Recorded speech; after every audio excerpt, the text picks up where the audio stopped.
Please help me welcome Dr. Brad Culotta. Awesome. Thank you, guys. Thank you, Dr. Judice, the Woman's Foundation, all of you for being here. Thanks for having me. Awesome to be a part of it. I always enjoy you guys' conventions, the potpourris, the jambalayas, the lagniappes, gumbos, whatever you put together. It's always fun to interact. Thank you all for those that have sent referrals, and hopefully you're getting my timely feedback, my notes, and feedback from families. I'm happy to be available for questions after, share my contact information, and be a resource to you guys. Show of hands, everybody that's a pediatrician in the room? Predominantly. Anybody, any nurse practitioners, mid-level providers, PAs? Nope. Okay, so predominantly pediatricians.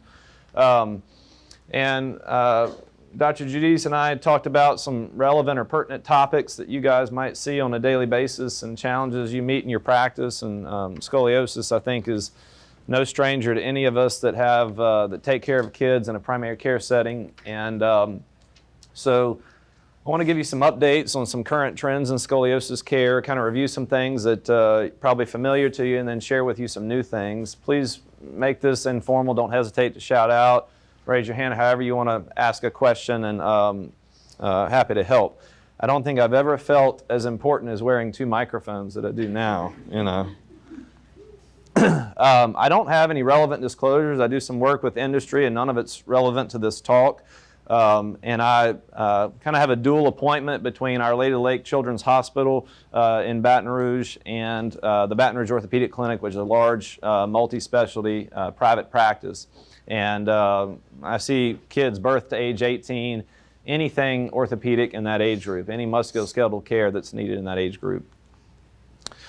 So to give you an outline, I want to review the definition of scoliosis and some types of scoliosis, and our main focus will be on the most predominant type that we see in practice, which is idiopathic. As we know, that means there's no known cause or identifiable cause of it. That's about 80% of the scoliosis that we see and encounter.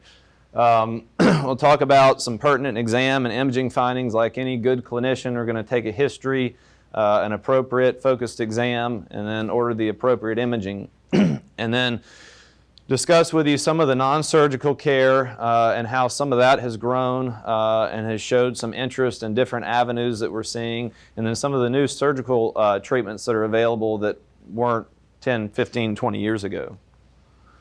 Scoliosis is a Greek word literally meaning crooked, and it's defined as 10 degrees or more of curvature in the coronal plane or in the frontal plane, so looking front to back, and that's what we measure on x-rays, is that coronal Cobb angle. But really remember that scoliosis is a 3-dimensional deformity, meaning that not just a frontal plane curve or what people think about as the S-shaped curve, but remember in the side plane there's relative flattening of the thoracic kyphosis, meaning that the rib cage, we normally have a little bit of hump back in our rib cage and sway back in our low back, and scoliosis is flattened, and then we pay a lot of attention to that in the surgical treatment of it. Because that's important to keep your head centered over your pelvis when you stand in the front and side view long term, and for what we call sagittal balance. And then thirdly, there's a twist of the spine. Much like this staircase, the spine is actually twisted or rotated, and that's really what you're seeing on your Adams forward bend test. When they forward bend and you're looking for that rib hump, it's that rotational change that the spine goes through with a scoliotic deformity. There's various types of scoliosis. Of course, you can be born with scoliosis, and you know, this top picture here, you can imagine if you stack a bunch of square blocks on each other in birth and development, then you have a straight spine. But if you throw in a triangle that's either a partial triangle or a complete triangle called a hemivertebra or a wedge vertebra, that's a failure of formation, so the spine didn't form appropriately, and so that can cause a scoliotic curvature if you throw a triangle amongst a bunch of squares.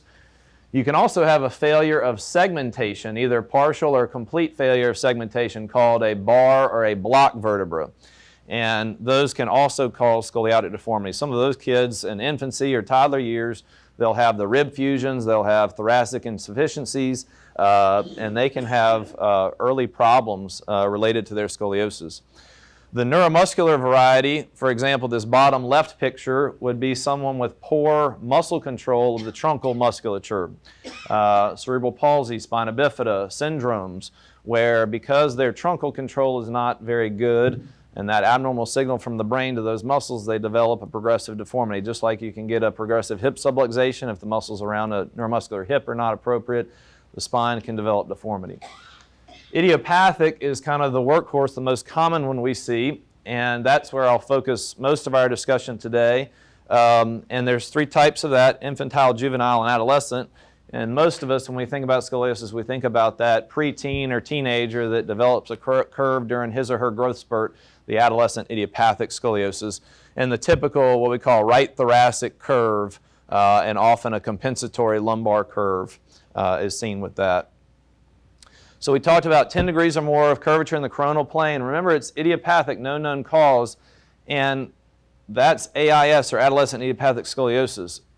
That is a diagnosis of exclusion. Remember that the default is not, okay, well, you have scoliosis, so it must be idiopathic, but let me make sure you don't have some non-idiopathic cause of scoliosis. And some of that by history, some of that by exam, some of that by imaging findings. There's some red flags to watch out for to make sure we're not dealing with a non-idiopathic type. Things like cysts along the spinal cord called a syrinx, or tethers of the spinal cord, or tumors of the spinal cord, or other syndromes, Ehlers-Danlos, Marfan's, Charcot-Marie Tooth, that can have a non-idiopathic scoliosis. Scoliosis is mild if it's 10 to 25 degrees, moderate if it's 25 to 45 degrees, and really that moderate category is our threshold for treatment, meaning if you get over 25 degrees and into that moderate category, with growth remaining, we're usually introducing the discussion of bracing.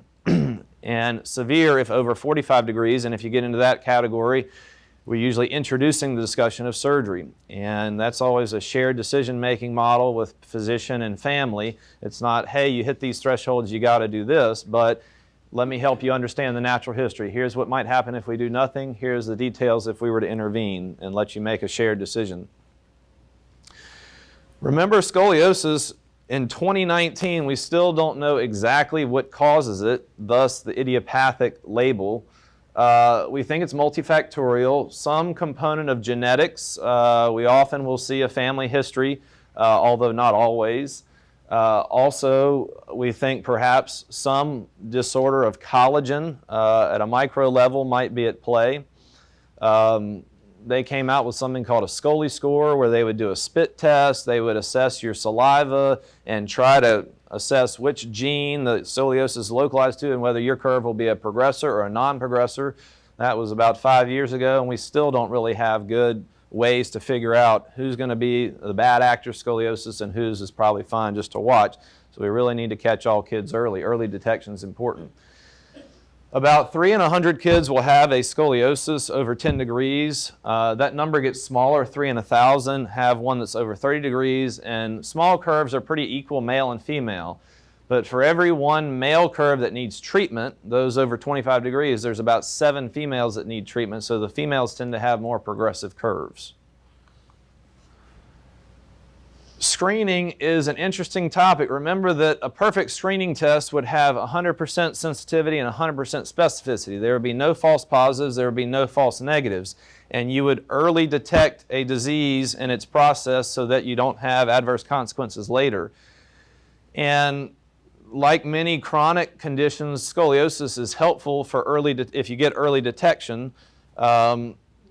The Scoliosis Research Society and the American Academy of Orthopedic Surgeons feels girls should be screened twice, usually 5th and 7th grade, age 10 and 12, and boys once at age 13 or 8th grade. The American Academy of Pediatrics agrees that early detection is important and that your Adams 4 bend test at your well visits in appropriate age groups is important. And yet, at the state level, not just Louisiana in general, but many states, it varies in terms of whether school screenings are done or not in the school system. And some of that is access. You know, some schools have school nurses or physicians or therapists that are parents in the community that volunteer, and others just really don't have good access to that.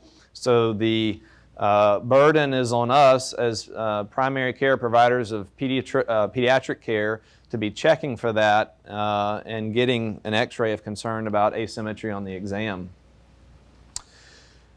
Like a good clinician, you're asking about history. Gosh, when was the curve first noticed? Was it noticed by the school nurse? Was it noticed by mom? Was it noticed by the pediatrician? Was it noticed by a family member? And I can tell you, I mean, this picture is one that a mom showed me last week in clinic. They went on spring break. The girl is 12, about to be 13, and good family, has siblings, they're active in sports, they're very involved. And the mom says, when she was in her swimsuit, you can kind of see the tan lines, I noticed some asymmetry. She has a 60-degree thoracic and a 60-degree lumbar curve, and that's the first time they've ever knew anything about it.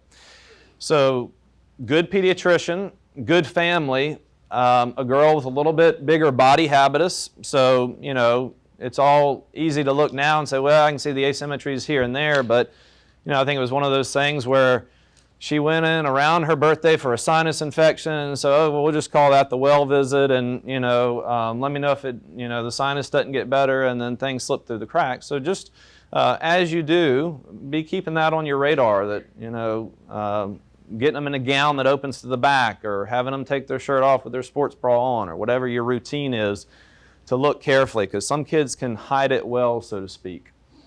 We ask about family history. Is there any other family members with scoliosis? Scoliosis is typically not painful, so the presence of pain, if they report pain, I usually kind of drill down, because back pain in teenagers is so common. So there is some incidence of mild intermittent back pain that is not activity limiting or disabling in scoliosis, and if it's that variety, we don't really worry about it. But pain that is keeping you from doing activities you enjoy, making you miss school or sports, requiring regular medicine, that really, scoliosis should not be painful, so we look for non-idiopathic causes.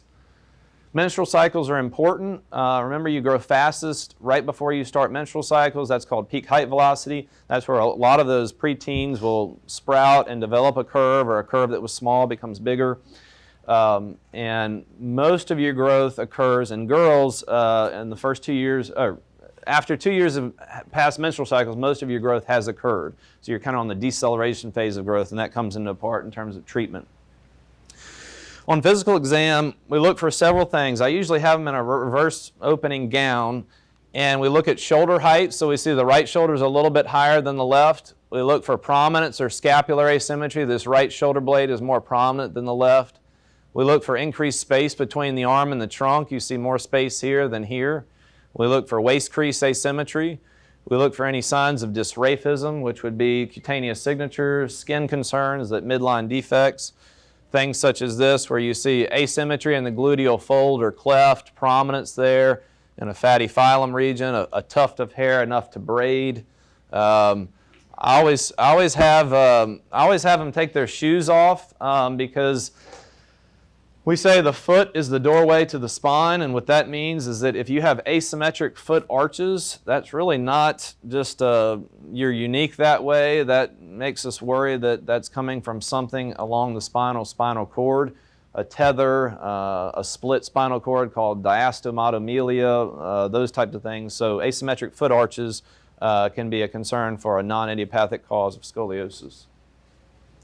Remember, the Adams-4 bend test is best performed with their legs straight, hands near together or together, and the examiner sits behind them and looks at eye level at the back and looks for prominence of the rib hump. So the most common right thoracic curve, that right rib cage is going to be higher in the thoracic area and then tends to level out in the lumbar area. And it's this asymmetry, that twist, that three-dimensional twist of the spine, where you're seeing, because that vertebra is rotated, that rib coming off of that thoracic vertebra goes up and then down, whereas this one's in the concavity of the curve.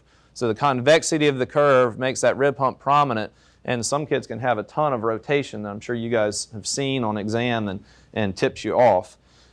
Some people will use a scoliometer. I have one that I use. It's not critical. It's kind of a surrogate way, in addition to Adams-4 bend test, to screen. Remember that scoliometer is kind of a leveler, so it doesn't measure a coronal cob angle. You're measuring the rotation. And a 7-degree scoliometer deviation correlates with a 20-degree cob angle. So a lot of the thresholds that you guys use for referral might be 20 degrees or more curvature I need to send.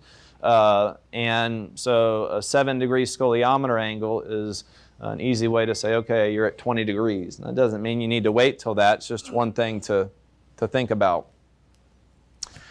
When we talk about x-rays, this is a specific protocol used for getting a full-length spinal x-ray in a child, because some of these girls and boys will have repeated x-rays over several years of their preteen or teenage life for scoliosis. And so we want to be mindful of that in terms of radiation. So there's something called ALARA, all caps ALARA, which is as low as reasonably allowable dose for pediatric adjusted radiation. That's a radiology literature term, and we use that in our turning down the kV or kilovolt for the x-ray. We cover with lead appropriate areas best we can, but still be able to see everything we need to. And we shoot the front to back view, not front to back, but back to front, which has been shown to decrease radiation of breast and ovarian tissue.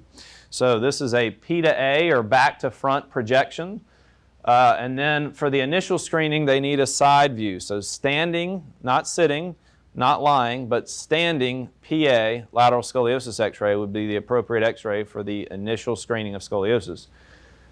Some radiology places don't have stitching software. You know, it used to be the hard copy x-ray where they'd literally take a 36-inch cassette and you'd put it up on a light box.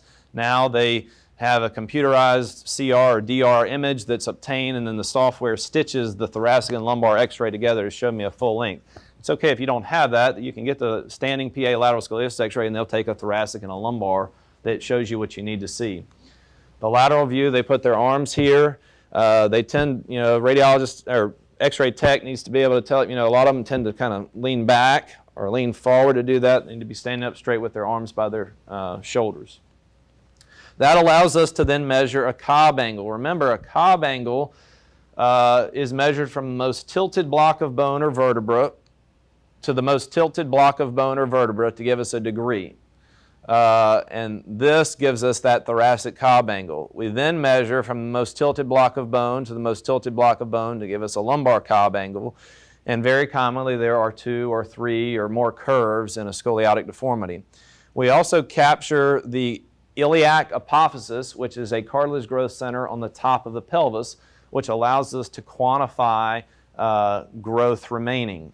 Sometimes we'll take a left hand x-ray for bone age as well to give us an idea of growth remaining.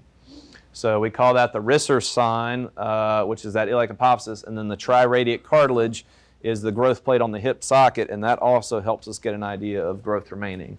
So this is the Risser, meaning that on that same standing PA scoliosis x-ray, you're looking at the cartilage cap, and remember it's graded 1 is most immature, 5 is most mature. So it starts out as a small little ossific density or a little white fleck on x-ray as a Risser 1, and then it progresses this way. That would be Risser 2. If it goes 3/4 of the way across the top of the pelvis, Risser 3, all the way across the top, Risser 4, where you can still see the iliac apophyseal line, and then it seals back to itself, so here and then back, to create a Risser 5, which is what all of us in this room have, Risser 5. And so, you know, Risser 0, you wouldn't even see it. So Risser 0, 1, and 2 are very immature, and that tells us you've got a good bit of growth remaining, and we may be more aggressive with bracing. Or a severe curve, Risser 0, 1, or 2, has a high risk of progressing past the point to need surgery, whereas Risser 4s and 5s are more reassuring. Where does that plot in terms of peak height velocity, in terms of menstrual cycles? Risser 1 and Menarche tend to mirror each other, so the onset of menses and Risser 1 tend to be very similar in time. And peak height velocity occurs right before the onset of menses. So you're growing fastest, hitting that spurt right before menses start in females. And at that time, average age 11.5, they can grow 3 inches in a year, 4 inches in a year. And so you can imagine, because scoliosis is asymmetric growth of the vertebral end plates, if you're generating 3 or 4 inches of growth in a year, a small curve can get bigger. So that then creates a bit of an algorithm of 3 categories, so to speak, that puts you into a treatment window. So if you were a small curve, remember mild scoliosis is 10 to 25, 11 to 25 degrees, then we need to know what's your growth remaining. Okay, so if you have small curve, limited growth remaining, that's reassuring. Small curves don't get worse into adulthood. Small curve, a lot of growth remaining, so not skeletally mature, then we need to follow you, okay? 4 to 6 months. If they haven't started menstrual cycles, I check them every 4 months. If they have, I check them every 6. If you move to the moderate curve category, curves that are 25 to 45 degrees, and you're already skeletally mature, maybe wrists are 4 or 5, then you can be followed on a less frequent basis. Likelihood of that progressing is low. If you're not skeletally mature and you're in that moderate category, remember that's where our kind of threshold is for the bracing discussion, because we worry that as you grow, your curve will grow. And if you get in the severe category, 45 degrees or more, it's a shared decision making about surgery. Certainly there are plenty of curves between 40 and 50 degrees that do not need surgery, that on repeated checks are staying stable and long term can do well. It's those that are progressive or those that are over 45 degrees with still growth remaining that we worry about. So the two things that predict curve progression in scoliosis are absolute curve magnitude, in other words, what is your Cobb angle, and what is your skeletal growth remaining. That's why it's important to know what the measurement is on x-ray and what the growth remaining is by Risser status, by menstrual cycles, by changing height between visits, sometimes left-hand x-ray for bone age, and those are all things we look at. Back in the early 1900s in Iowa, because no one moves out of Iowa apparently, they started a natural history study on scoliosis. And they said, okay, let's take all teenagers with scoliosis and follow them into adulthood and old age, 80s, 90s. And that then generated a 1981 landmark paper of the natural history of scoliosis, meaning what can we tell parents if curves are left untreated? Of all those kids studied, curves that reached 30 degrees or less by skeletal maturity, meaning once you're done growing, your curve is 30 or less, it will not get worse over time. Okay, so our whole goal of treatment is to keep you 30 degrees or less by the time you're done growing. Curves that were 50 degrees or more once you were done growing did continue to progress, but slowly, 1 to 2 degrees per year. And so that's an unfavorable natural history. Doesn't mean like you're going to have a problem right here, right now, or next year, but if left untreated, a 55-degree curve 20 years from now is going to be pretty disfiguring and perhaps painful and sometimes harder lung concerns as you get over 90s or 100s. Those curves between 30 and 50 are a little bit of a gray zone. Those curves closer to 30 tend to stay the same long term. Those curves closer to 50 tend to progress. And so in that gray zone, I'm certainly happy to follow and watch because we're in a comfortable position. We don't have to make a decision right away. We can see year to year as we follow them through high school or early college even, what's that curve doing.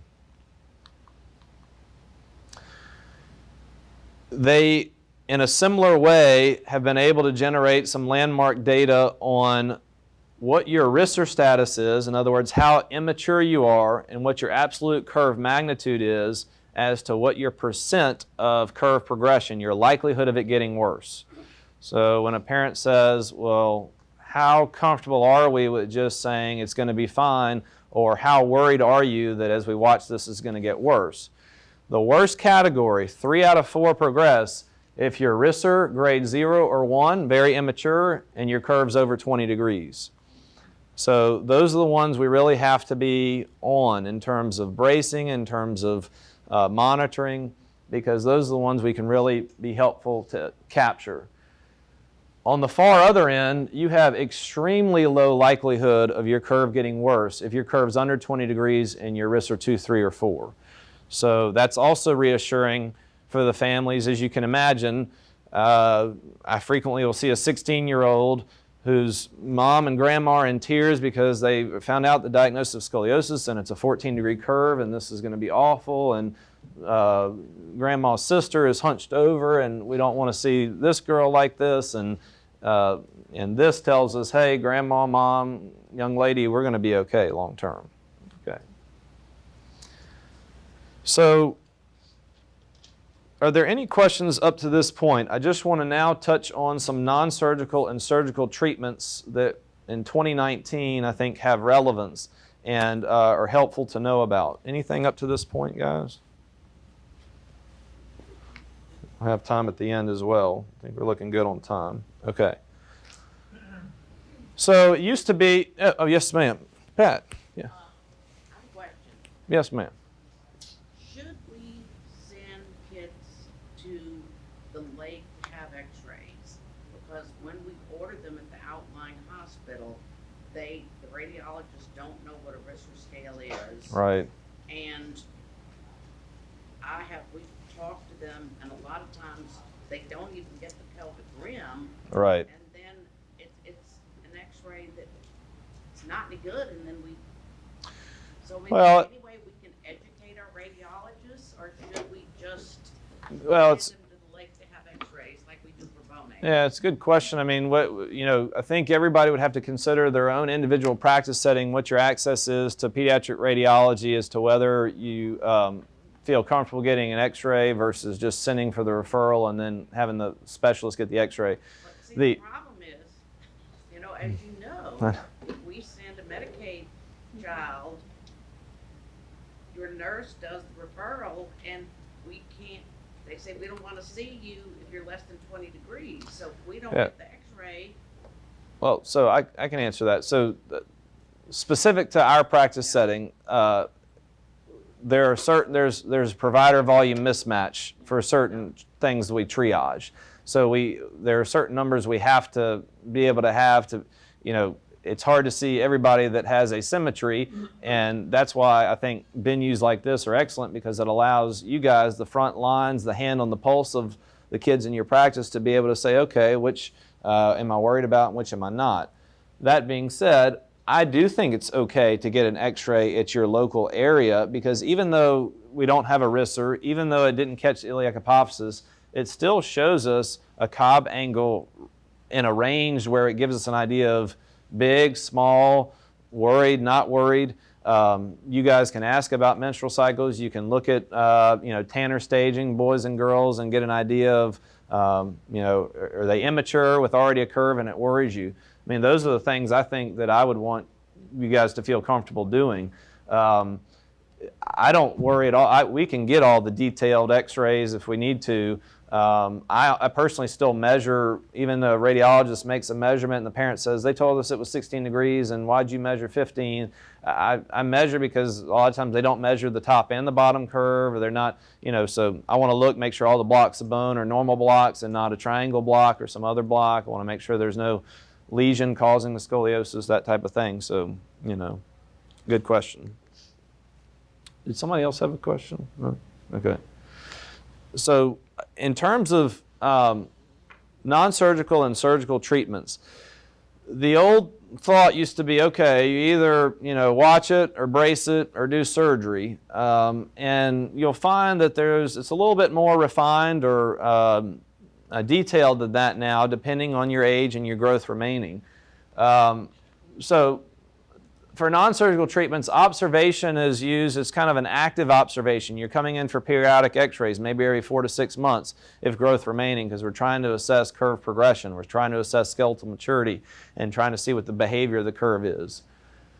Bracing still has a tried and true, well-studied and proven role for moderate scoliosis in kids that are not skeletally mature yet. And that has really been the only non-surgical treatment identified of scoliosis that has data-driven. If you wear the brace, the recommended time frame, 75% of the time it can halt curve progression. And the other non-surgical treatment of scoliosis that's caught a lot of attention is a scoliosis-specific physical therapy called Shroff, S-C-H-R-O-T-H, named after Katharina Shroff, who herself was a physical therapist, Germany, late 1800s, or late 1900s, 1800s, sorry, who has popularized this, and it's gaining some steam. And so we'll talk about that in a few slides. On the surgical realm, some of our biggest problem, we don't have a problem if you're near done growing or done growing and have a big curve and we need to do surgery. Spinal fusion is kind of a long-standing, tried and true. We've optimized our techniques. We've paid attention to all 3 planes now of deformity. But the big problem is if you're really young with a big curve and you have a lot of growth remaining, we have to respect thoracic volume growth, lung growth, chest wall growth, spinal height growth and definitive fusion at an early age would stunt that and disrupt that and limit pulmonary function. And so there's a lot of treatments that have come about that can be very, that have really changed the game, so to speak, in those kids under age 10. So if we talk about the non-surgical treatments, bracing, remember the goal of a brace is to halt curve progression. So it doesn't take 40 degrees and make it 15. It tries to keep 40 at 40 until you're done growing, or 25 at 25 until you're done growing. And there's not as much effectiveness as you get over 45 degrees into the severe range. So it doesn't mean you can't brace a 50-degree curve. It just means that you're probably likely to have less success. And remember, the natural history of that 50-degree curve, if left untreated long term, is not as favorable. Many moms and grandmas think that the 2019 scoliosis brace is that Milwaukee brace that had the metal bar that comes up under the chin. I can't remember the movie where the girl tries to go to the water fountain and can't even get down because she's in the Milwaukee brace. Yeah. The Milwaukee brace is no longer used, and that was really for Sherman's kyphosis, and it's been shown not even to be effective. So the TLSO, thoracolumbo-sacral orthosis, which is really the Boston brace, is kind of the gold standard. That's a full-time brace. There's a nighttime bending brace called the Charleston. There's several different companies trying to come out with less bulky, more form-fitting that pay attention to rotation and things, and none of them have been able to prove efficacy long-term to be able to get insurance companies to pay for them and justify them. So the full-time brace, which is the Boston brace, is really for the double curves. You have a big top, a big bottom curve, and the goal is 20 to 22 hours a day of wear, which is not easy, and the goal is 7 days a week. And we try to get you to wear it until you're done growing, which means closer to 2 years from menstrual cycles, closer to grade 4 or 5 on your growth plate of your pelvis, and not really changing much height between visits. Because you have to be effective with bracing, you have to wear it until growth remaining is limited. The Providence brace is a nighttime bending brace, meaning that it's designed to be worn only at night when you lay flat. So you can lay on your side, tummy, or flat, and it's designed to be 8 hours a night, 7 nights a week. That's best for a single curve. So because it's a bending brace, you're bending, it's molded to bend you out of that curve. So if you had a big double curve, then it's bending you out of one at the expense of making the other worse. And so naturally, when Susie sees Allison at school and she said, well, why'd you give her a nighttime brace and you told me I got to wear a full-time brace? They're comparing apples and oranges, so I'm always trying to explain that up front so that they don't think I'm just picking who I like and who I don't, you know. They only work if you wear them. Those studies have been done. So Texas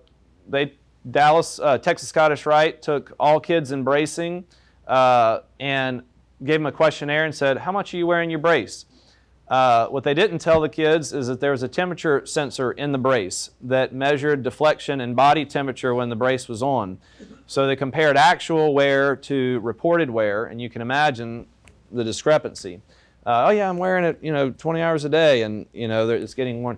And that study showed that if you wear the Boston brace 20 hours or more a day, it's the most effective, highly effective. And if you wear it 12 hours or less a day, it's like not wearing it at all. So it is dose dependent, and that's been shown. Moving on from bracing to the physical therapy, the Shroff Method for a long time was just kind of in a pocket in Germany, and now it's becoming more and more, it's gaining more and more attention, especially in the physical therapy world. So Katarina Shroff's thought was that because scoliosis is rotational and concave and convexities of curvatures, that you could do a series of breathing and stretching techniques and derotational techniques with physical therapy equipment and a skilled therapist to halt curve progression or improve curves.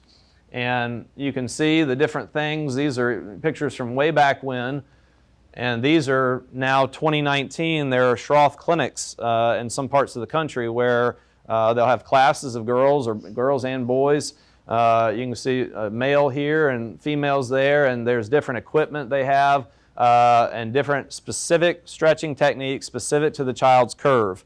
You can see here's another clinic where there's pads or bolsters placed. They're stretching out of the concavity and into the convexity, and a lot of the data, early data on Shroff, didn't really carry much steam, because they say, hey, we took a bunch of 2-year postmenarchal girls that had mild curves, and they did Shroff and they didn't get worse. And those are curves we really wouldn't expect to get worse. So now they say, all right, now we need to drill down and say, all right, let's get the ones most at risk, the early, skeletally immature premenarchal girls with mild curves, and put them through Shroff. Just like bracing, you have to be compliant. So it doesn't work if you do the exercises once a week or once a month. And and then what's your endpoint? You have to do it till they're done growing. So I use the discussion of Shroff when parents, and almost all of them will ask, you finish up the visit, you say, okay, mom, dad, so we have a 20-degree curve and you have a lot of growth remaining, you haven't started menstrual cycles, I want you to come back in 4 months and we're going to repeat x-rays. And of course they go, well, gosh, you just want us to come back in 4 months and get x-rays? There's nothing else we can do. We're just going to watch and wait. And that's where I think the role of Shroff has a discussion to say, well, there is something you can do.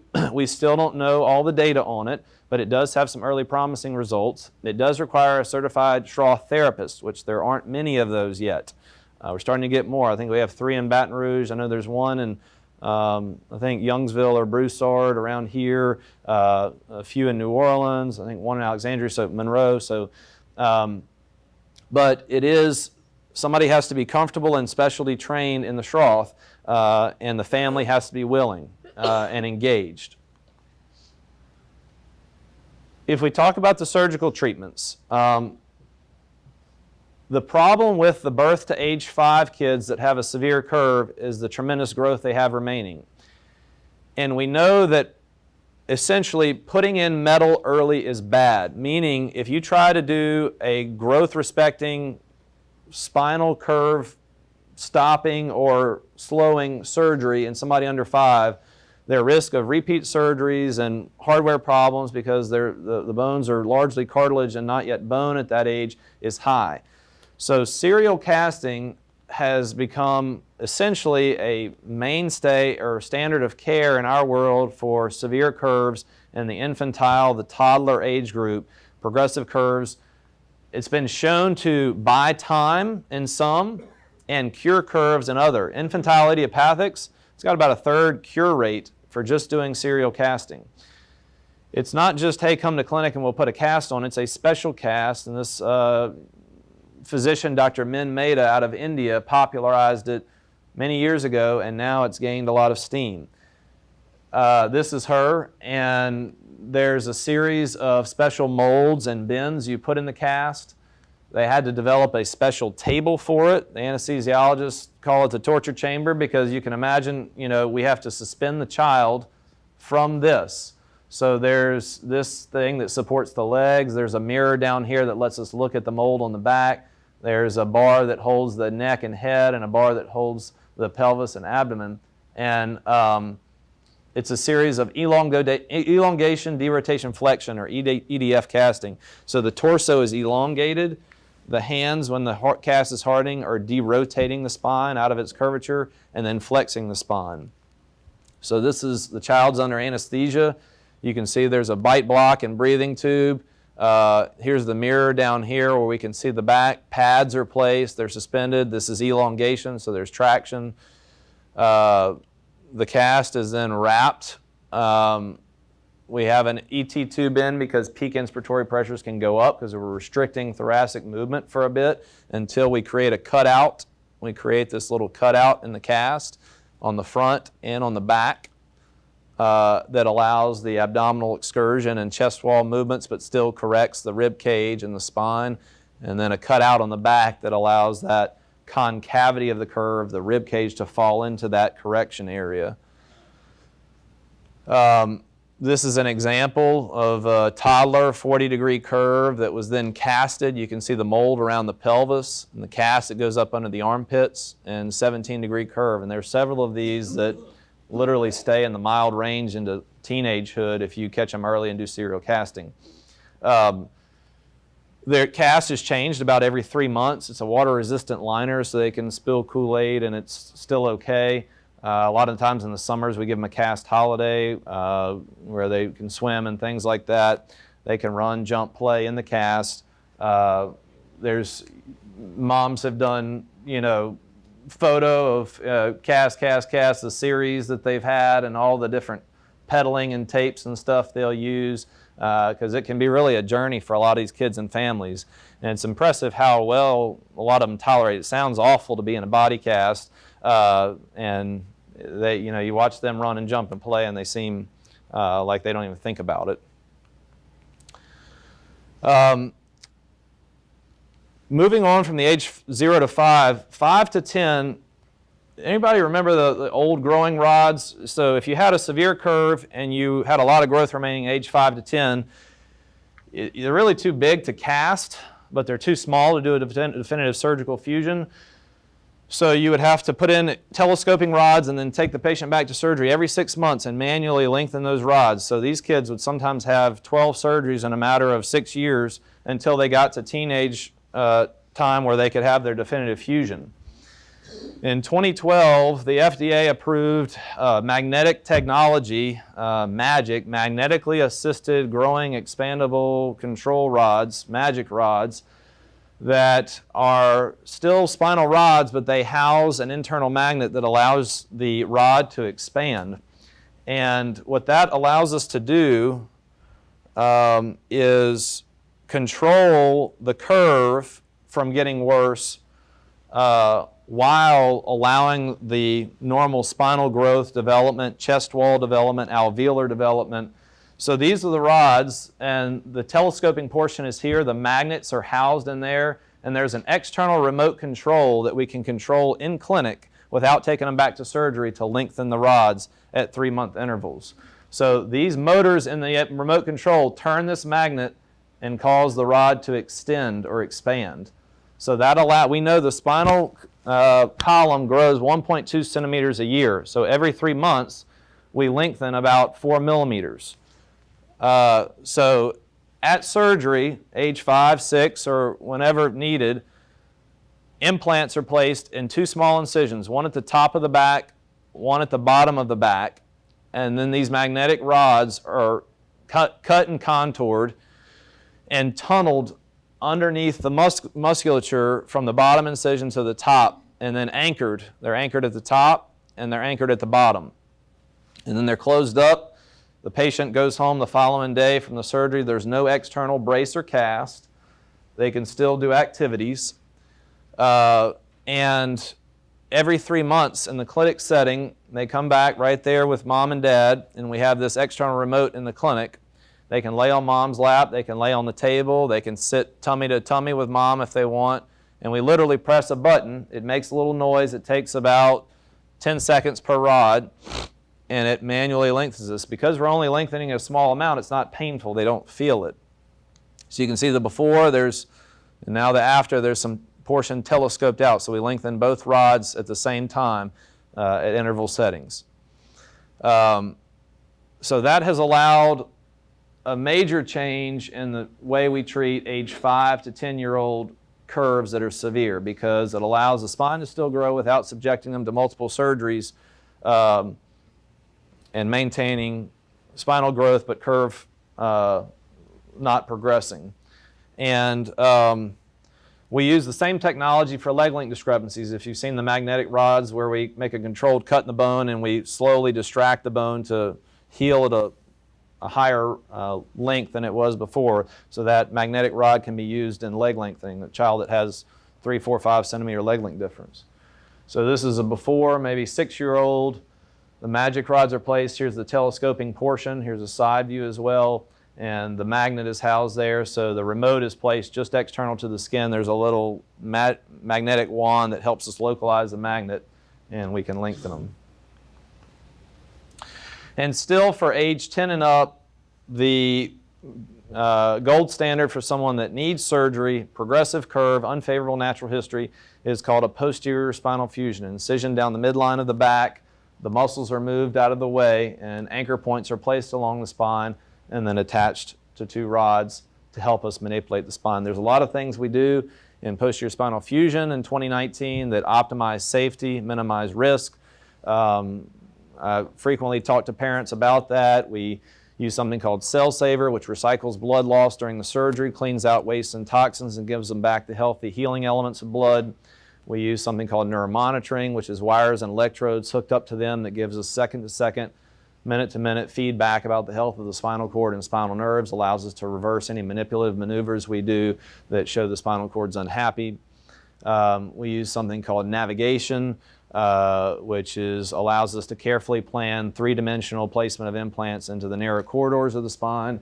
You can imagine that the normal vertebra houses two pedicles, which is where the implants go, here, and that's in the normal spine. In the scoliotic spine, you can imagine all the anatomy is distorted and twisted and rotated, and a lot of times the pedicles are very slit-like or very small. In this canal here is housed the spinal cord, so we have to place implants very close to very important structures. Living up front here might be the aorta or the lung or the vena cava, and so we've got to be precise in where things are placed, and that navigation has been a safety point or check brain that's allowed us to be able to do that. This is an example of what we might use where we have a device that allows us to identify the pedicle entry start point, and then we're looking at a camera screen in the surgery that shows us the axial or top-down view, sagittal or side view, and coronal or front view trajectory of where we want to go. So here's the spinal cord, here's the pedicle, and that's showing us trajectory to be able to place it safely.